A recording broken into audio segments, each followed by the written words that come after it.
অবশেষে নিজের আসল পরিচয় মাকে জানিয়ে মায়ের জ্ঞান ফেরালো রূপা। হ্যাঁ বন্ধুরা, আমরা এমনটাই দেখতে পাবো অনুরাগের ছোঁয়া ধারাবাহিকের আগামী পর্বগুলোতে।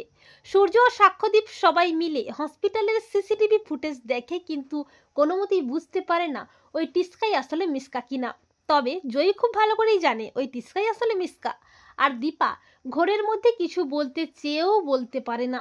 জয়ী বলে, আমি জানি মা সুস্থ হলেই সব ঠিক হয়ে যাবে, মাই পারবে ওই মিসকার হাত থেকে আমাদের সবাইকে বাঁচাতে। জয়ী মনে মনে ভাবে, মা আর কেউ না, তোমার রূপাই এবার তোমাকে সুস্থ করে তুলবে, তোমার জ্ঞান ফেরাবে। এই বলে রূপা আরিয়ানকে বলে একটা গাড়ির ব্যবস্থা করতে, আর আরিয়ানও জয়ীর কথা মতো একটা গাড়ির ব্যবস্থা করে দেয়। আর জয়ী কায়দা করে অলি ও সূর্যকে অপমান করে তাড়িয়ে দেয়, এমনকি সাক্ষ্যদীপ ও তার সইকে কিছু না বলেই একটা ঘরের মধ্যে দরজা বন্ধ করে দীপাকে হুইল চেয়ারে বসিয়ে নিয়ে বেরিয়ে পড়ে। সাক্ষ্যদীপ সূর্যকে ফোন করে সবটা জানায়। তা শুনেই সূর্য ও অলিও তড়িঘড়ি করে বেরিয়ে যায় জয়ী ও দীপাকে খুঁজতে। আর জয়ী দীপাকে একটা ফাঁকা জায়গায় নিয়ে গিয়ে দীপার সামনে দাঁড়িয়ে জয়ী চিৎকার করে বলে, মা তুমি আজকে আমাকে চিনে নেবে, তা না হলে আমাদের অন্য কোথাও দেখা হবে।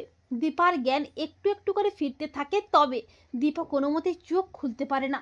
জয়ী চিৎকার করে বলে, মা মাগো, তোমার রূপা মরে যায়নি, তোমার রূপা তোমার সামনে দাঁড়িয়ে আছে, চোখ খোলো মা, চোখ খোলো। মাগো তুমি একবার রূপা বলে ডাকো মা। আর ঠিক তখনই সূর্য ও অলিও চলে আসে, এমনকি সাক্ষ্যদীপ ও তার মাও চলে আসে। আর তারা মা মেয়ের এই অন্তরঙ্গ দৃশ্য দেখে চমকে যায়। রূপা বলে, মা মা তুমি সাড়া দাও মা, তুমি চোখ খোলো মা, তা না হলে তোমার রূপা তোমার সামনে নিজেকে শেষ করে ফেলবে। আর ঠিক তখনই রূপার ডাকে সাড়া দেয় দীপা। দীপা চোখ খোলে। দীপা চিৎকার করে বলে, রূপা রূপা আমার কোলে আয় মা। এই বলে দীপা নিজের পায়ে উঠে দাঁড়িয়ে রূপাকে জড়িয়ে ধরে হাউ মাউ করে কাঁদতে থাকে। সূর্য বলে, জয়ী তার মানে আমার রূপা মা? দীপার জ্ঞান ফেরানোর জন্যই ও এ সমস্ত করেছে? সাক্ষ্যদীপ বলে, হ্যাঁ ডক্টর সেনগুপ্ত, ওই আপনার হারিয়ে যাওয়া মেয়ে রূপা। ও আমাদের সবটা জানাতে বারণ করেছিল, তাই আমরা কিছুই জানাইনি। অলি বলে, পাতামে আমি তোমাকে আর হারিয়ে যেতে দেবো না। তো বন্ধুরা, তোমরা এটাই চাও তো যে জয়ী যেন নিজের পরিচয় জানিয়ে মায়ের জ্ঞান ফিরিয়ে আনে?